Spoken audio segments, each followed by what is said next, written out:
Deployment of the machine learning model is one of the crucial steps of the machine learning lifecycle because deployment allows us to ensure that the model that we have got is ready to generate the prediction on the new incoming data. In this video, I'll break it down.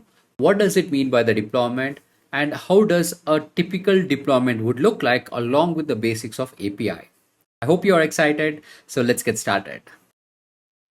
Hey guys, thank you so much for joining in and welcome to MLOps and AI Growth Rituals. So, folks, the topic of today's session is how do we serve the machine learning models?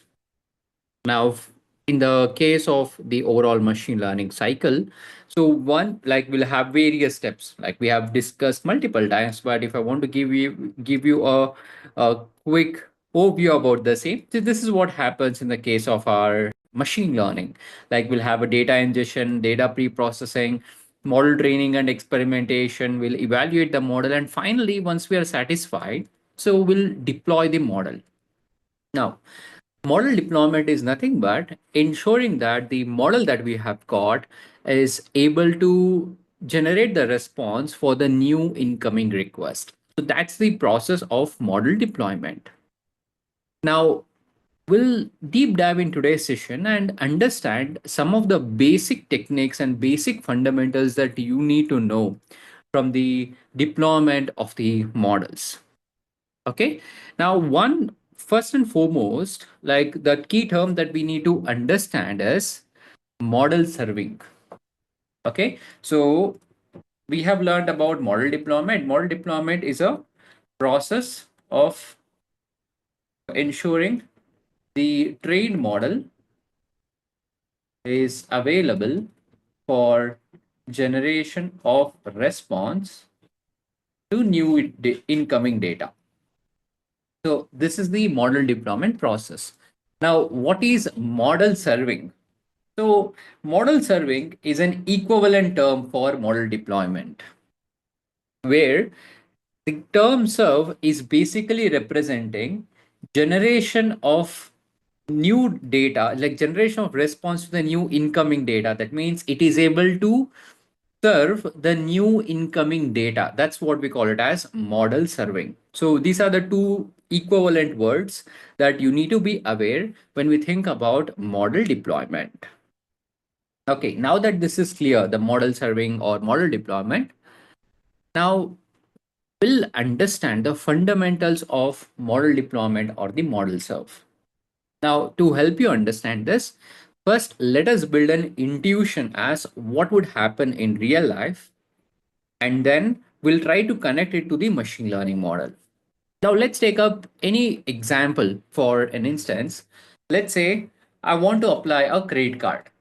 Okay, so if you just go ahead and search for any website or bank website, so what they will ask you is they will ask you your individual information, let's say name, date of birth, mobile number, and they will be getting the various numbers, like various information of the customer. And then at the end, we'll have a button that says as get OTP and then submit the button.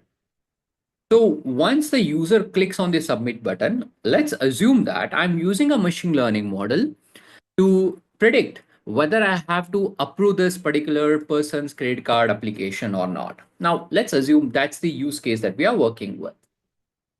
Now, what is happening? Now, let's say this is my front end server, which is like a web form where I'm getting, and I have to collect this information and I have to send this data to the server where my machine learning model is present. That means there are two things are available right here. So we have a front end, and what we would also have is like a back end, in this case, the trained ML model that we have got, where we have already done the deployment. So this is the model that this is the current model, okay, trained model. And for this trained model, what we are currently doing is from the front end, we are setting the data. Okay, this is what is happening. When I hit the submit button, that data is being sent to this trained machine learning model. This is in one server. The front end is being received in one server, and this trained machine learning model is in the another server. Now, to enable the communication between these two servers in the internet, we make use of the API. So, using the API, we will be establishing the connection between two resources. So, let's understand what exactly is this API and the importance of it. And we'll also see a quick demo of usage of this API in a machine learning use case. Now, when I say API, API is also known as the application programming interface. It's a software gateway that allows the different software components to communicate with each other. Like here, this is one software component of front end. This is another software component, which is my back end, which is basically my trained machine learning model. So this API or application programming interface, it's a gateway through which the communication would happen. Okay, and what it does, this API help the exposing the capabilities of an application to the outside world. So that's what we are trying to do. So we have a trained machine learning model, and we are exposing the capabilities of this trained machine learning model for the front end, that is for my end users, so that they can submit the new credit card application. The other example is Google Maps API. So now the widely used API, which allows the developers to integrate Google Maps functionality into their own application. Like for example, when you're using the Uber for booking the cab, in the backend, it is making use of Google Maps API to show the maps. And not just the Google Maps, even multiple such delivery application, they are making use of this Google Maps API and show their driver's location in the Google Maps, but it is inside the application. So in order to enable this, they're making use of the Google Maps API. So that's the importance of API in general in our overall software development purpose. Now there's one more term that you would come across that's called as REST. Some people will also call it as REST API. Now, even though it's a little technical, I want you to just understand it at a very high level. It's very simple. Okay. When I say REST, it stands for representational state transfer. It's more of an architecture style. It's an architecture style for designing the networked application. It's kind of a style that is used where we are establishing the communication between two things or multiple things and using the API. So it's commonly used in the context of building services and the APIs. Now, this REST API, in order for the communication to happen, it makes use of a protocol that's called as the HTTP protocol. Now, like for example, if I just go to the website, I'm using a Chrome browser. If I just click my link over here, see, it says HTTPS. So it's also making use of the HTTP. S stands for secure. So HTTP is nothing but the hypertext transfer protocol. Now that's being used in my Chrome browser to interact with this front end of this, let's say IDFC Bank. So here, even in the case of the REST API, this overall REST, okay, it leverages this HTTP protocol.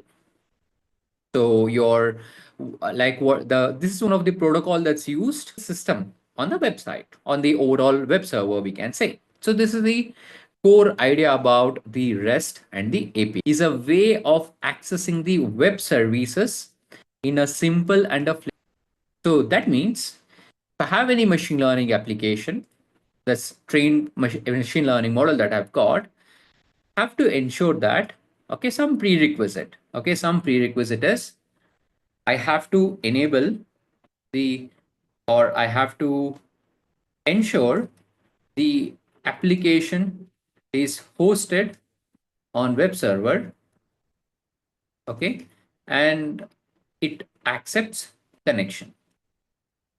Okay, this is one of the prerequisite for us to work with. Like this actually makes sense. If I want the other server, like a front end, to call my machine learning model, it should be available in one server and it should accept the incoming connection. Okay, so that's the core principle over here. It should accept the connection. So so now that this is clear, guys, like now that the basic of REST and API is clear, okay. So let me just give you an idea as how does it actually work? Okay, how does this REST API is going to work so that we'll be able to interact with that application. So the way this REST API is going to work is we'll be dealing with two things. One is a resource and the other one is a method. So resource is basically the server. The HTTP method is the action that I want to perform on that resource. For example, if I have a machine learning model over here, like this machine learning model, trained machine learning model that I've got, this is called as a resource. And the action that I want to perform is called as the HTTP method. Okay, now there are various HTTP methods that we have got, and to name a few, and the ones which are important from the machine learning standpoint are get. So we use this get to get the information from the source. We make use of post to create a new resource. We use put to update an existing resource, and delete to remove a resource.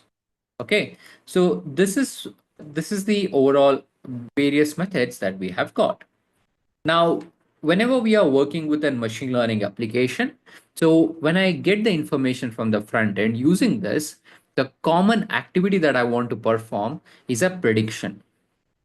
And this prediction is used with the help of a method that's called as post, because I want to get the incoming data, apply it on my resource, that is my machine learning model, and I have to generate a new output.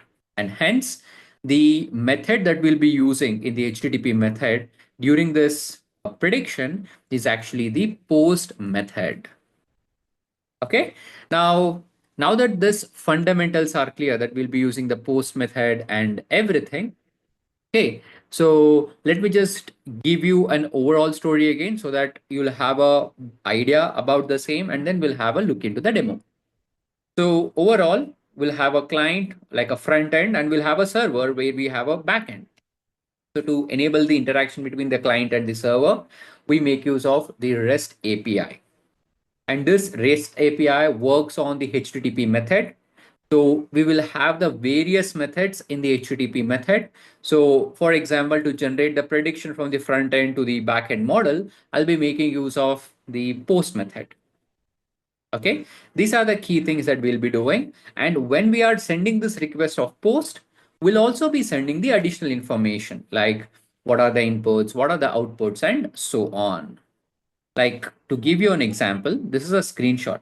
Okay, so here in this case, I'm making use of the post method. So I'm making use of this post method. This is a post method that we have got. And I'm performing this post method on a specific resource, which is 127.0.1. This is basically one of the server that is running in my system. On this resource, I'm calling this post method. And here you can see that this is the data.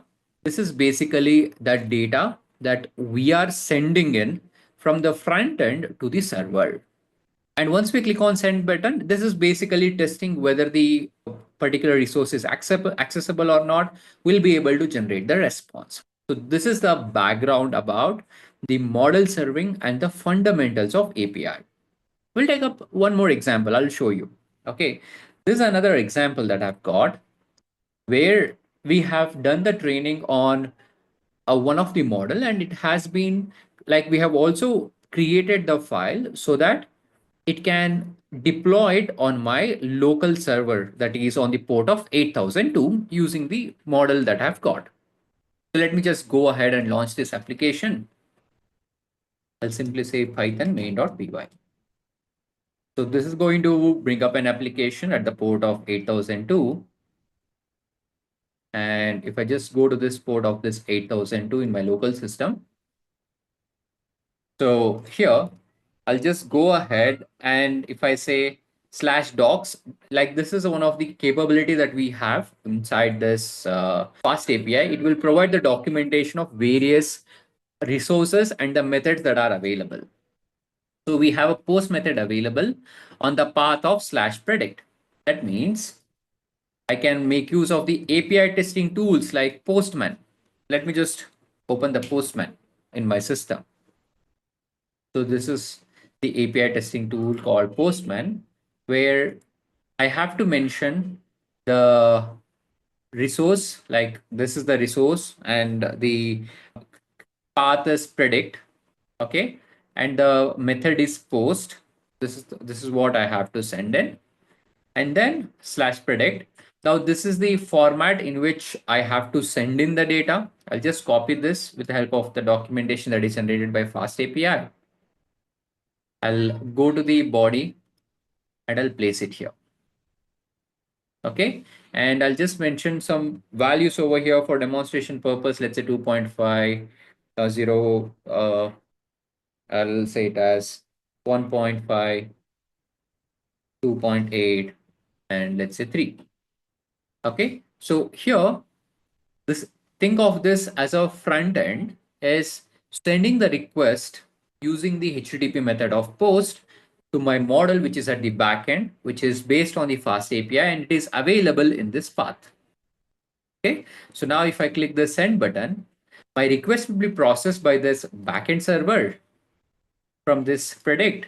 Okay, the request is received, and the request is received, and I have the prediction that says as prediction Virginica. So our input, and we have the response from the model. So from the front end, what I'm now using is I'm making use of post method, and I'm sending the data, my input data, and what I would get is a response from this trained model. So this is the fundamentals of preparing the model, deploying the model, and generation of the response. And we have also learned about the background about what is API and the key methods that is applicable for machine learning deployment, and we have built the intuition around it. I hope you had fun learning in this video.